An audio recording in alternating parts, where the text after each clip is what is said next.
All right, let's get straight into it. We're tackling what is, let's be honest, one of the toughest parts of your GCSE Media Studies exam, Paper 1, Section A. My goal here, to give you a rock-solid game plan so you can walk into that exam feeling totally in control and ready to smash it. And look, if you're feeling that pressure, you are definitely not alone. I mean, a 30-minute window to watch, analyze, and take notes on a clip you've never seen before, it's intense. This isn't just about knowing your stuff. It's about having a real strategy. And the stakes here are, well, they're pretty high. We're talking 45 marks. That's a massive chunk of your final grade. So yeah, getting our approach right is absolutely crucial. Every single mark is up for grabs, and this plan is all about helping you bag as many as you possibly can. So, let's try and think about this a bit differently.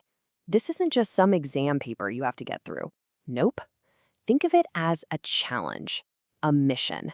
And what does every successful mission need? A bulletproof plan.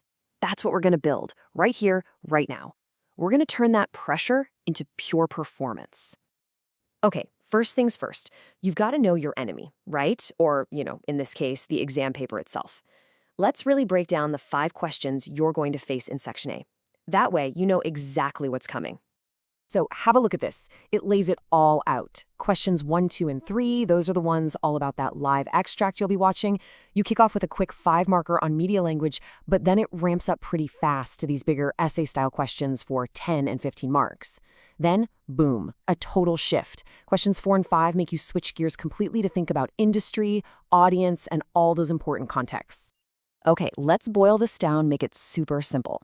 Just think of the paper in 2 halves. You've got your short response questions. Those are the quick, punchy 5 markers. And then you've got your deep dive essay-style questions, the big ones. Just splitting it in your head like this can honestly make the whole thing feel way less daunting.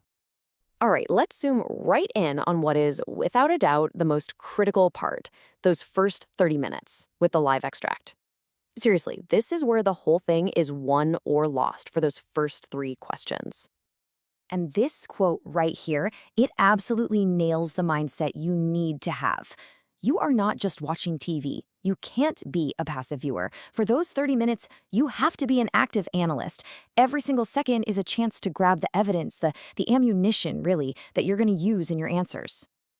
So let's be crystal clear about what this is. It's a 30-minute high-pressure window. That's it. You'll see the clip a few times, sure, but you only have this time to scribble down everything you need for the first 3 questions. When that time's up, it's over. The notes you have are the only notes you're going to get. So, that's the big question, right? What's the plan for those 30 minutes? Because just sitting there, watching, and kind of hoping for the best, that is not a strategy. You need a proper, minute-by-minute, tactical plan to squeeze every last drop of value out of that time. And guess what? That's exactly what we're about to lay out. Okay, here it is, your 30-minute game plan.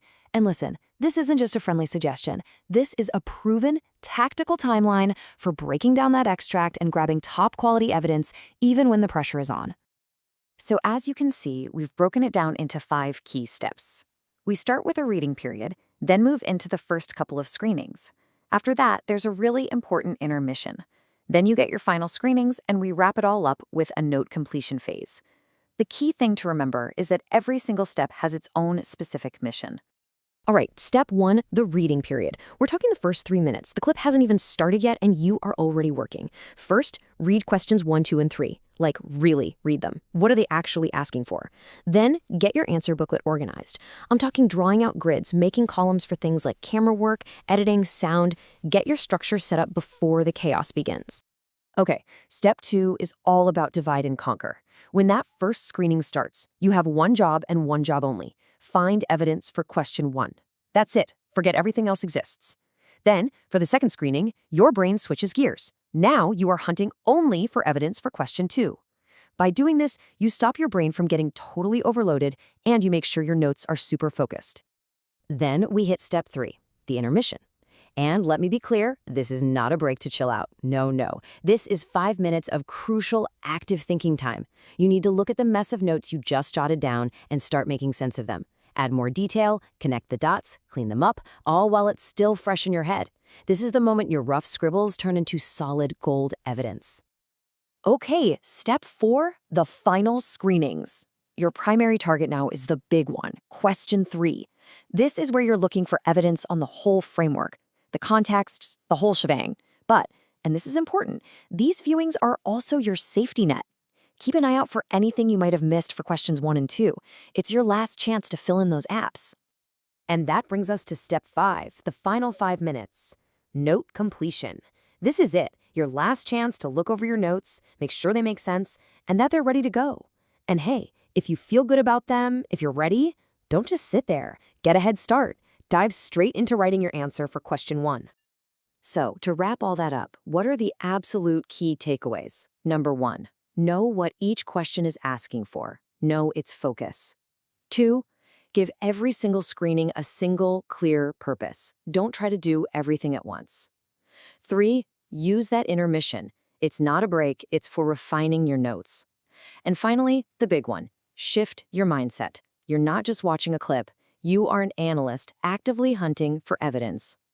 Look, if you follow this game plan, you're not just crossing your fingers and hoping you'll do well. You are systematically setting yourself up for success. You're taking a really stressful situation and turning it into a structured process that you are in control of. So the only real question left is, are you ready to go turn those notes into marks?